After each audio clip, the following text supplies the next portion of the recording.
Welcome to The Explainer. We are jumping right into an epic, fort-to-fort historical road trip across the rugged landscapes of Rajasthan. Today, we're unpacking the incredible, sprawling history of the Chohan dynasty. And trust me, this isn't just some boring list of names. It's a full-blown story of stubborn pride, mountain resistances, bitter betrayals, and brilliant political maneuvers. Okay, let's dive right into our roadmap. To make this complex lineage perfectly clear, we're making 5 stops today: Ranthambore, Jalore, Sirohi, Bundi, and finally Kota. First stop, Section 1, Ranthambore and Hamir's Pride, the era of stubborn commitment. So, looking at the early days, Govindraj founds this branch in 1194. And, it didn't take long for them to clash with the Delhi Sultanate. By 1226, ruler Veer Narayan actually dies fighting Delhi's Iltutmish. But the guy who truly puts Ranthambore on the map, the one whose name literally echoes through history, that's Hamir. Which brings us to our really staggering number, 16. Think about that for a second. Out of 17 major battles Hamir fought in his entire lifetime, he won 16 of them. I mean, that is an absolutely incredible track record, right? It totally cemented his reputation as an unstoppable force. Now, this dominance, it drove Delhi absolutely crazy. Sultan Jalaluddin Khilji launches 2 massive attacks on Ranthambore and fails, miserably, both times. So to save face while retreating, he famously declares, "I do not consider 10 such forts worth a single hair of a Muslim soldier." It's literally one of history's greatest sour grapes moments. He couldn't conquer the fort, so he just pretended he didn't want it anyway. But then, 1301 rolls around. Jalaluddin's ruthless successor, Alauddin Khilji, comes knocking. He's hunting down these 2 rebels, Muhammad Shah and Kayabru, and Hamir, being Hamir, stubbornly gives them shelter. Tragically, Hamir's own generals, Ratipal and Ranmal, betray him, and this leads to Rajasthan's very first Saka, a tragic final stand. With defeat literally at the gates, Queen Rangde leads the Jauhar, the mass self-immolation, while their daughter Devalde performs a Jal Jahar by leaping into a lake. Finally, Hamir leads that fatal Kesariya cavalry charge, fighting to his very last breath.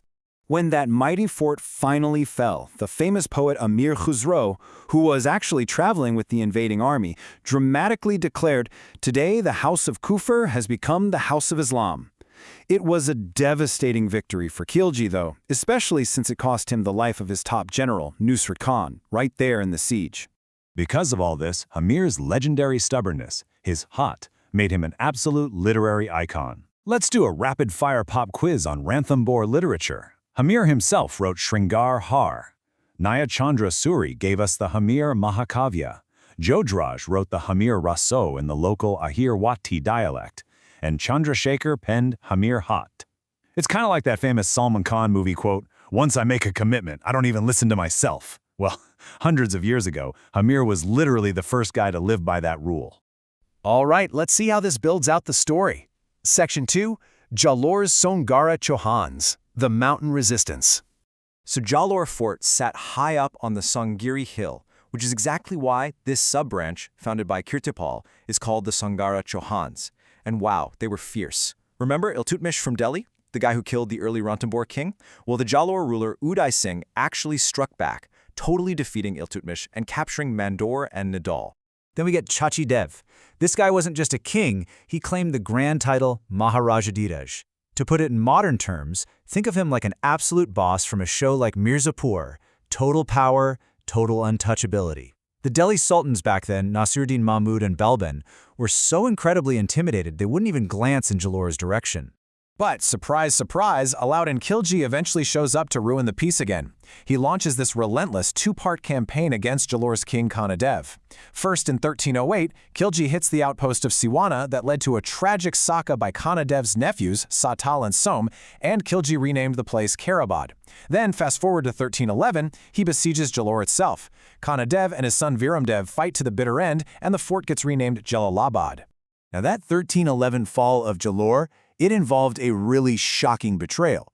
This guy, Bika Dahiya, actually sold out the fort's secret weak points to the enemy. And get this, he was paid in mustard seeds or rye.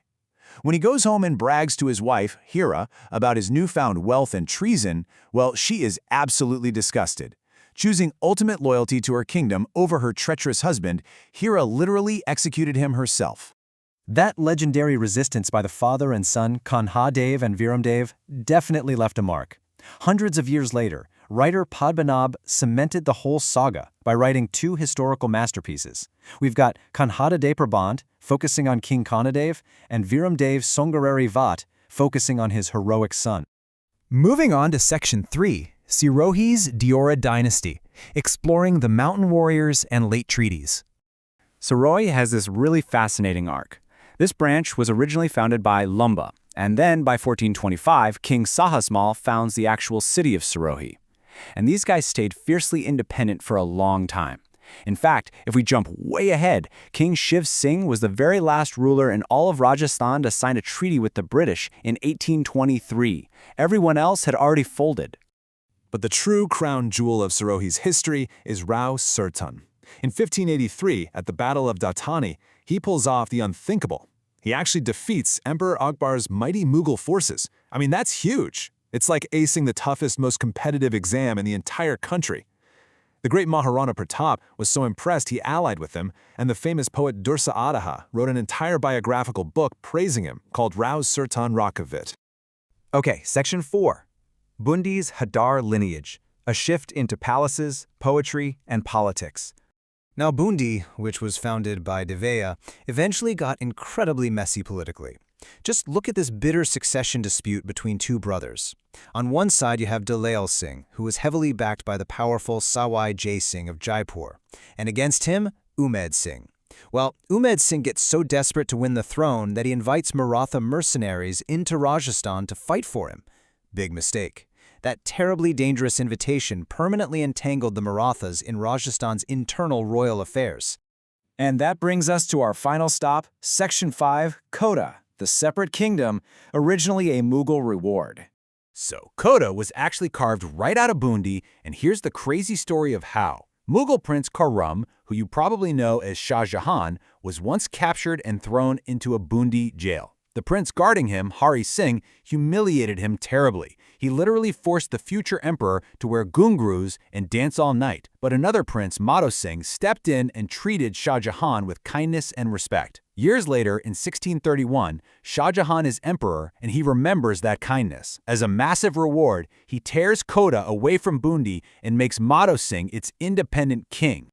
Now, Kota definitely had its share of eccentric rulers. Take King Bhim Singh in the 1720s. He became a radically devout follower of Lord Krishna, and he decided to completely rebrand the state. He changes his own name to Krishnadas, renames the city of Kota to Nandagram, and changes the town of Shergarh to Barsana. Honestly, if you thought modern-day politicians renaming cities was a new trend, think again. King Bhim Singh was all over it centuries ago. Fast forward to 1817, and Kota signs a treaty with the British. But here's the twist. The true mastermind wasn't the king. It was the Diwan, the prime minister, Zalim Singh Jala. This guy was incredibly visionary. He saw early on that the British were taking over India, so he brilliantly negotiates a supplementary treaty that completely strips the Kota kings, like Umed Singh, of their actual power. The kings became mere figureheads with fancy titles, while Zalim Singh Jala ensured his own family became the true hereditary rulers holding all the political power. So looking at the big picture, it's wild how drastically things evolved. We started back in Ranthambore with Hamir, a man who would literally ride out to his death before breaking a commitment or giving up an inch of his fort. And we wind up in Kota with Zalim Singh Jala, a cunning diplomat perfectly happy to trade away the royal title if it meant keeping the real power through paper treaties. It really leaves us with a fascinating historical question. From fighting Delhi sultans with swords to navigating British empire builders with pens, does survival ultimately require changing your kingdom's spirit or just adapting its strategy? Thanks for joining me on this incredible journey through the Chohan dynasty, and I'll catch you in the next explainer.